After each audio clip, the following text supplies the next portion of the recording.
बीडमधून एक मोठी बातमी। बीडच्या अंबाजोगाईतून आणखी एक मारहाणीचा व्हिडिओ सध्या समोर आलाय।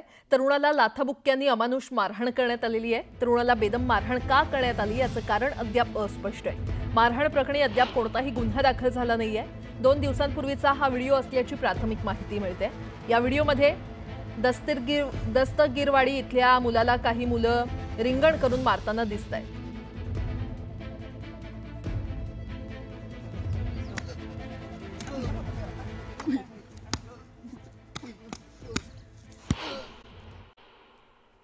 दिशा सालियांच्या वडिलांनी मुंबई हायकोर्टात धाव घेतली आहे। संपूर्ण प्रकरणाची नव्याने चौकशी करण्याची मागणी याचिकेतून करण्यात आली आहे। दिशावर सामूहिक अत्याचार करत हत्या केल्याचा आरोप करण्यात आलाय।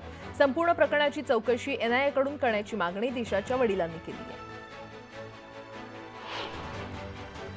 सतीश सालियान यांनी हायकोर्टात दाखल केलेल्या याचिकेमध्ये आदित्य ठाकरे, सूरज पांचोली, दिनो मोरिया यांच्यासह मुंबई पोलिसांवर गंभीर आरोप करण्यात आले। तसंच तत्कालीन पोलीस आयुक्त आणि किशोरी पेडणेकरांवर देखील दिशाभूल करत दबाव टाकल्याचा आरोप करण्यात आला।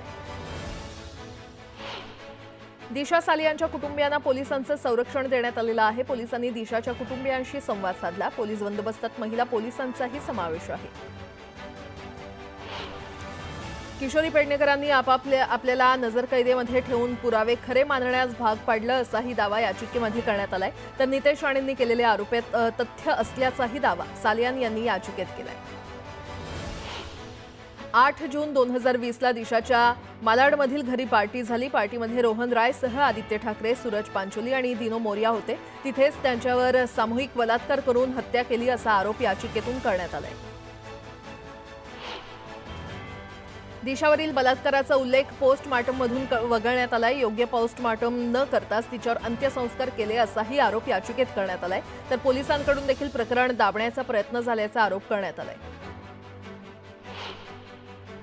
दिशाच्या मृत्यूनंतर आदित्य ठाकरेंनी पोलिसांना अनेकदा फोन केल्याचा आरोप दिशाच्या वडिलांनी याचिकेतून केलाय। तसंच प्रत्यक्षदर्शींना धमकावण्याचा प्रयत्न झाल्याचाही दावा करण्यात आलाय।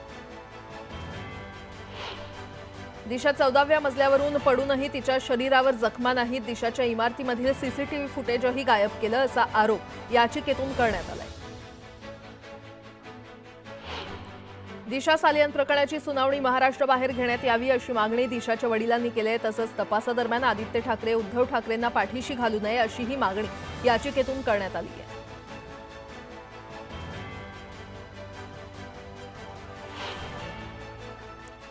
दिशा सालियान मृत्यू प्रकरणाला आता एक वेगळं वळण लागण्याची शक्यता आहे। कारण दिशाचा सामूहिक बलात्कार करून निर्घृण हत्या केल्याचा खळबळजनक आरोप दिशाच्या पालकांनी केलाय। या प्रकरणी सतीश सालियान यांनी मुंबई उच्च न्यायालयामध्ये याचिका दाखल केली आहे। याचिकेमध्ये आदित्य ठाकरे, सूरज पांचोली आणि दिनू मोरिया यांच्यासह मुंबई पोलिसांवर गंभीर आरोप करण्यात आले।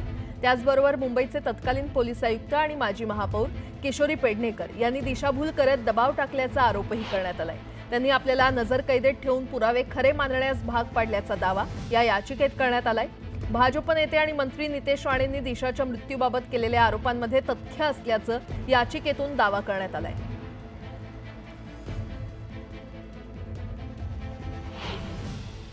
पण मुख्यमंत्री कोण होतं? उद्धव ठाकरे होता। उद्धव ठाकरे स्वतः होते। स्वतःच्या मुलाला वाचवण्यासाठी त्यांनी काय काय केलं हे वारंवार मी सांगत आलेलो आहे। CCTV कॅमेरे कसे गायब केले, मस्टरचे पानं कशी फाडली, वॉचमॅनला कसं गायब केलं, झोमॅटोचा डिलिव्हरी बॉय मग कुठे गेला, तर रोहन रायचा आता काय, हे सगळे विषय मी पहिल्या दिवसापासून बोलत आलेलो। आता सत्य बाहेर येणार आहे। आदित्य ठाकरेंच्या हे गोऱ्या गुमटा चेहऱ्याच्या मागे कोण मोठा एक बलात्कारी लपलेला आहे ना। आता जनतेला कळणार आहे आणि हा विषय इथपर्यंत थांबणार नाहीये। पुढे जाऊन या केसमध्ये लहान मुलांचा काय रोल आहे हा पण आता हे पण आता टप्प्याटप्प्याने बाहेर येणार आहे। तो फिल्म सुरुवात आहे, पिक्चर अभी बाकी आहे। त्या 8 जूनच्या पार्टीमध्ये लहान मुलांचा काय इन्व्हॉल्वमेंट आहे हे तुम्ही फक्त पुस्तकाची 2 पानं आता बाहेर तुम्ही पलटलेली आहेत। अजून पानं उघडत तर तुम्हाला कळेल। पुन्हा एकदा बातम्या पाहूयात वेगवान स्वरूपात। विधान परिषदेचे सभापती राम शिंदे यांच्या शिवसेना उबाठाच्या आमदारांनी अविश्वास प्रस्ताव दाखल केलाय। राम शिंदे पक्षपाती करत असल्याचा आरोप उबाठाच्या आमदारांनी केलाय। पोलीस खात्याचा कारभार चिंताजनक बनत चाललाय. महाराष्ट्र शांत ठेवण्याची जबाबदारी गृह विभागाची आहे अशी टीका भास्कर जाधव यांनी केली आहे. गुन्हे दाखल होण्याच्या प्रमाणात आपलं राज्य दुसऱ्या क्रमांकावर आहे असं ते म्हटले. आमदार प्रकाश सोळंकेंची आमदारकी रद्द करावी अशी मागणी ओबीसी नेते टीपी मुंडेंनी केली आहे. सोळंकेंनी निवडणूक आयोगाच्या नियमांना डावलून निवडणुकीत 12 ते 13 कोटी खर्च केलेत असा आरोप मुंडेंनी केला. नागपूर दंगल प्रकरणी विश्व हिंदू परिषदेच्या 8 जणांना अटक करण्यात आलेली आहे. दरम्यान आंदोलन करणारे विहिंपचे 8ही कार्यकर्ते स्वतःहून पोलीस ठाण्यात हजर झाले.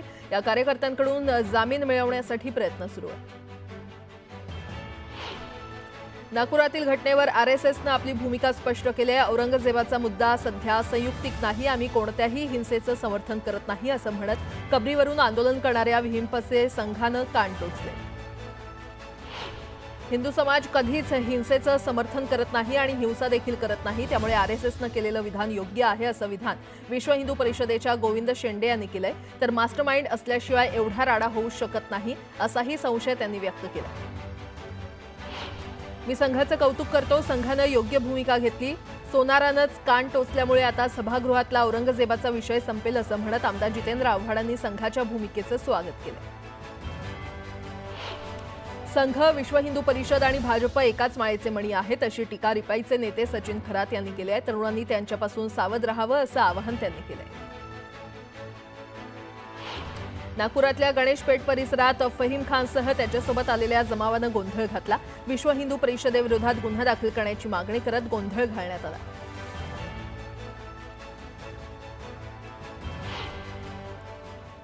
बीडमधून एक मोठी बातमी. बीडच्या अंबाजोगाईतून आणखी एक मारहाणीचा व्हिडिओ सध्या समोर आलाय. तरुणाला लाथाबुक्क्यांनी अमानुष मारहाण करण्यात आलेली आहे. तरुणाला बेदम मारहाण का करण्यात आली याचं कारण अद्याप अस्पष्ट आहे. मारहाण प्रकरणी अद्याप कोणताही गुन्हा दाखल झाला नाहीये.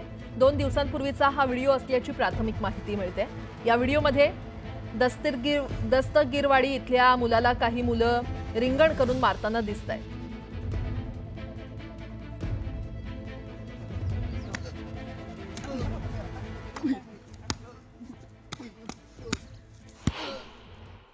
सुमारे 8:30 ते 3 या दरम्यान महाल, भालदारपुरा आणि हंसापुरी या भागात दंगल उसळली होती. मुख्यमंत्री देवेंद्र फडणवीसांनी सांगितल्याप्रमाणे महाल आणि हंसापुरीतील जाळपोळ दगडफेक पूर्वनियोजितच असल्याचं त्या रात्रीच्या एकूण घटना आणि स्थितीवरून बऱ्याच अंशी दिसून येत आहे. नागपूरच्या दंगलीच्या तपासादरम्यान एक मोठी घडामोड समोर आलेली आहे. या हिंसाचारात बांगलादेशी दहशतवादी संघटनांचा सहभाग असल्याचा संशय पोलिसांना आहे. नागरिकांमध्ये द्वेष निर्माण करण्याच्या उद्देशानं सोशल मीडियावर पसरवल्या जाणाऱ्या चिथावणीखोर पोस्टच्या तपासणी दरम्यान पोलिसांना बांगलादेशी कनेक्शन आढळून आलंय. राज्यातील वर्ग 1, 2 आणि 3 ची भरती प्रक्रिया एमपीएससीच्या वतीनं करण्यात येणार आहे आणि यासाठीच आयोग अधिक बळकट सक्षम करून त्याची फेररचना करण्यात येणार अशी घोषणा मुख्यमंत्री देवेंद्र फडणवीस यांनी केली आहे. मुख्यमंत्रीपदाचा व्याप मोठा असतो. या व्यापामुळे देवेंद्र फडणवीस यांना गृह खात्याकडे वेळ द्यायला मिळत नसेल असा खोचक टोला माजी गृहमंत्री अनिल देशमुख यांनी देवेंद्र फडणवीसांना लगावला. वाशिममध्ये ते बोलत होते. पुण्यामध्ये नव्यानं समाविष्ट झालेल्या 32 गावांची बैठक बोलावण्यात आली आहे. कर, पाणी यासह अन्य विषयांवर अधिवेशन संपण्यापूर्वी मंत्रालयात पुण्यातील आमदार आणि पालिकेचे वरिष्ठ अधिकारी यांची बैठक घेण्यात येणार आहे. अर्थसंकल्पीय अधिवेशनात महाविकास आघाडीला विरोधी पक्षनेतेपद मिळेल अशी अपेक्षा आहे. मात्र अधिवेशनाचे मोजकेच दिवस उरले असले तरी अजूनही विरोधी पक्षनेत्याबाबत सत्ताधारी पक्षाकडून आणि विधानसभेच्या अध्यक्षांकडून निर्णय न झाल्यानं महाविकास आघाडी विरोधी पक्षनेतेपदाच्या प्रतीक्षेत आहे. लाल कांद्याला सर्वाधिक अवकेच्या नेवासा घोडेगाव बाजारात कमीत कमी 500 तर सरासरी 1500 रुपयांचा प्रति क्विंटल दर मिळाला. तसंच चांदवड इथे 1460, लासलगाव, विंचूर इथे 1400 आणि नागपूर इथे 1750 असा दर मिळालाय. राज्यातील बाजार समितीमध्ये तुरीची 25,554 क्विंटल आवक झाली. त्याला सर्वसाधारण दर हा 6,903 रुपये प्रति क्विंटल इतका मिळाला. अमरावती बाजार समितीमध्ये लाल जातीच्या तुरीची 5,676 क्विंटल इतकी आवक झाली. रब्बी हंगाम संपत आला असूनही खरीप हंगामातील 2024 मधील पीक विमा अद्यापही शेतकऱ्यांना मिळाला नसल्याची धक्कादायक माहिती समोर आली आहे. एकूण 2,300 कोटींच्या नुकसान भरपाईपैकी केवळ 96 कोटी रुपये शेतकऱ्यांना देण्यात आले असून अद्याप 2,219 कोटी शेतकऱ्यांना मिळणं बाकी आहे. गव्हाची सर्वाधिक आवक कारंजामध्ये झालेली आहे। गव्हाला कमीत कमी 2475 तर सरासरी 2510 रुपयांचा प्रति क्विंटल दर मिळाला। तसंच कमी आवक असलेल्या कल्याण बाजारात सरासरी 4250 रुपये दर मिळाला। महापालिकेकडून थकीत मिळकत करासाठी कोणत्याही प्रकारची अभय योजना राबवली जाणार नाही आणि त्यामुळे मिळकतधारकांनी आपला कर आणि थकबाकी आर्थिक वर्ष संपण्यापूर्वी भरावा, अन्यथा संबंधित मिळकतींवर कायदेशीर कारवाई केली जाईल असा इशारा पुणे महापालिका प्रशासनाने दिला आहे।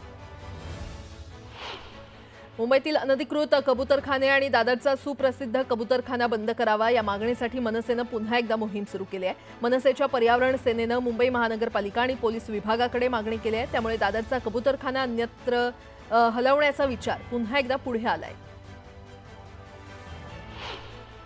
पुण्यामध्ये अश्लील चाळे करणाऱ्या गौरव अहुजाचा मित्र भाग्येश ओसवाल याला 50,000च्या जात मुचलक्यावर अटी शर्तींवर जामीन मंजूर करण्यात आलाय। मात्र आरोपी अहुजाच्या जामीन अर्जावर येरवडा पोलिसांनी म्हणणं मांडण्यासाठी मुदतवाढीची मागणी केल्यानं अहुजाच्या कारागृहातील मुक्काम वाढलाय।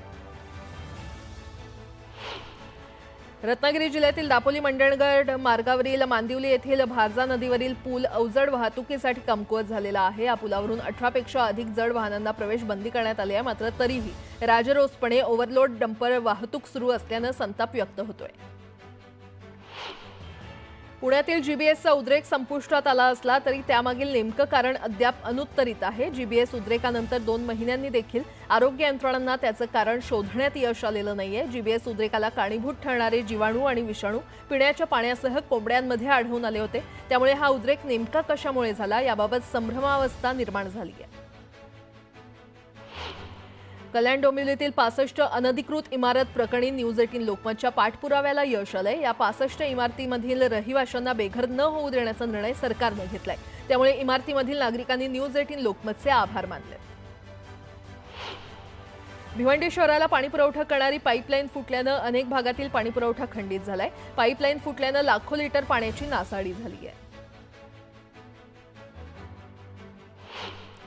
पालघरमधील देहज्य प्रकल्पग्रस्तांच्या पुनर्वसन जमीन खरेदीमध्ये भ्रष्टाचाराचे आरोप करण्यात आले आहेत। या प्रकरणी जिल्हाधिकारी गोविंद बोडके यांनी भ्रष्टाचाराचे आरोप फेटाळून लावले। जमीन खरेदी कायदेशीर प्रक्रियेचं काटेकोरपणे पालन करण्यात आलंय असं त्यांनी स्पष्ट केलंय। राज्यात राबवल्या जाणाऱ्या विविध घरकुल योजनांमधून लाभार्थ्यांना वेगवेगळं अनुदान दिलं जातं आणि या योजनांना एकसारखं अनुदान देण्याबाबत निर्णय घेण्याचे निर्देश राम शिंदे यांनी दिलेत। त्यानुसार चर्चा करून इतर मागास बहुजन कल्याण मंत्री अतुल सावे यांनी दिली आहे। यासोबतच